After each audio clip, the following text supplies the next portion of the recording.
Hey guys, it's just Adam, and today we will be discussing the departure of Stuart Kettlewell as Kilmarnock manager. He lasted 22 matches and obviously he was appointed in the summer, but as of the 15th of December, he is no longer. In this video, we'll be talking about why it didn't go well, talk about his previous roles a wee bit, and what does this mean for Kilmarnock overall, who's in the market for to be the next manager, stuff like that.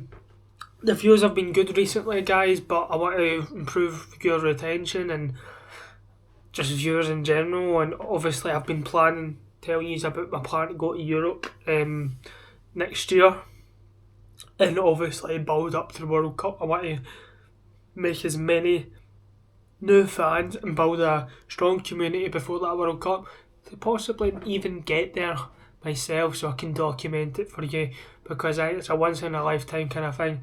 And yeah, but anywho, if you enjoy this kind of content, subscribe to the channel, leave a like, and put in post notifications, and go to our socials. This is the one I post on most, as well as TikTok and Instagram. But it's highly appreciated, and let's get into it. So guys, obviously, Stuart Kettlewell was appointed way back in 26th of May 2025. Obviously, McInnes left for Hearts at that point, or was leaving for Hearts. So the club had to make a big decision, and I think at the time we did all think that this was the right decision. Because his time at Motherwell was very good, apart from obviously the abuse he received by some fans was atrocious. Towards his family, it's unacceptable in any form of life. What happens to you goes to you, and abuse is not acceptable. To be fair, the abuse he was apparently receiving death threats and all that. No death threats, but you know, get what I mean. Very serious threats. But obviously, as I said, he was went into Kilmarnock, and one of the main reasons he was appointed was due to his player recruitment. Because at Motherwell, Andy Halliday spoke very highly of him and the youth development, bringing players like Clennon Miller through, and like Motherwell have always been good at that in the recent years. But he took it to the next level. He wouldn't discriminate against age, and I think that's the problem with a lot of football clubs. The old firm in particular, they just don't, like, you used to see players like Barry Ferguson. Celtic used to see, oh my god, I went blank. Cy Ferry. No, I'm only kidding. But I mean, they did, a lot of good players came up for Celtic. Even Billy McNeil possibly. I don't know if he came through their academy, but you know what I mean. Local lads, but they don't seem to put them in teams anymore.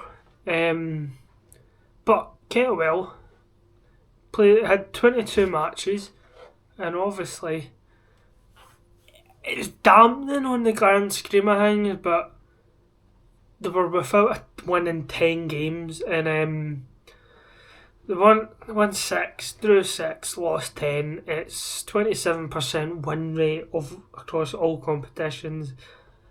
Compared to McInnes, it's dampening, and I understand why they've took this decision. Whether fans think it's the right decision, I think a lot of Kelly fans would agree it most likely is. But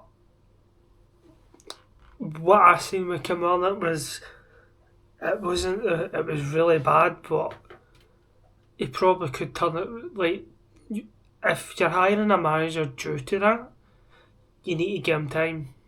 But you don't want Kelly restarting again, because in the last 3 or 4 years, 2 years actually, they've developed so many good players like Darry Armstrong, signing him, just signing low profiles. I think it's Danny Watson, wee guy in midfield, very young, bringing players through the academy, but also recruiting very well as well.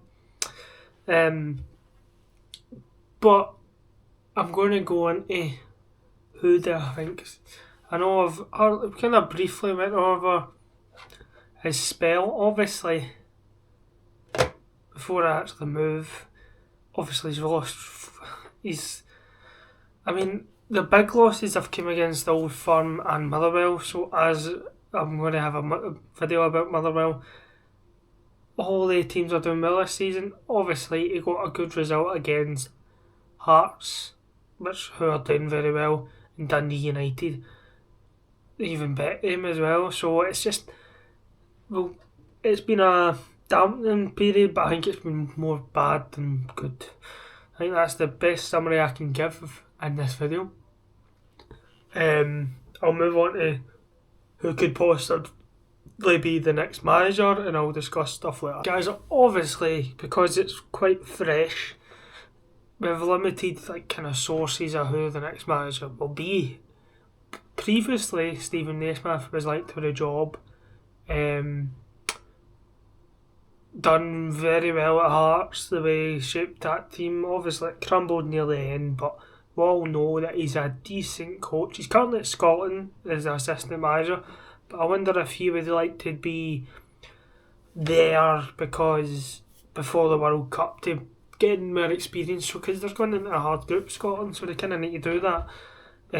Obviously another one is anybody who got sacked by Ross County the other night. Tony Docherty, I think that would be a good one, to be fair. Done very well at Dundee.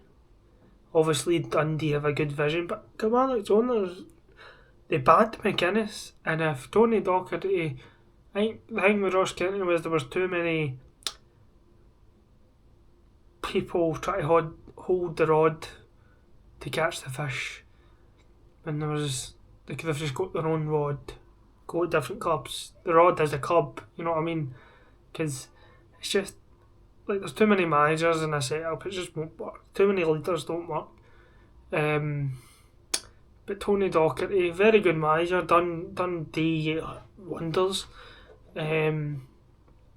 Obviously, I'll make a video closer to when that manager's about to get appointed, like I done with Wilfred Nancy.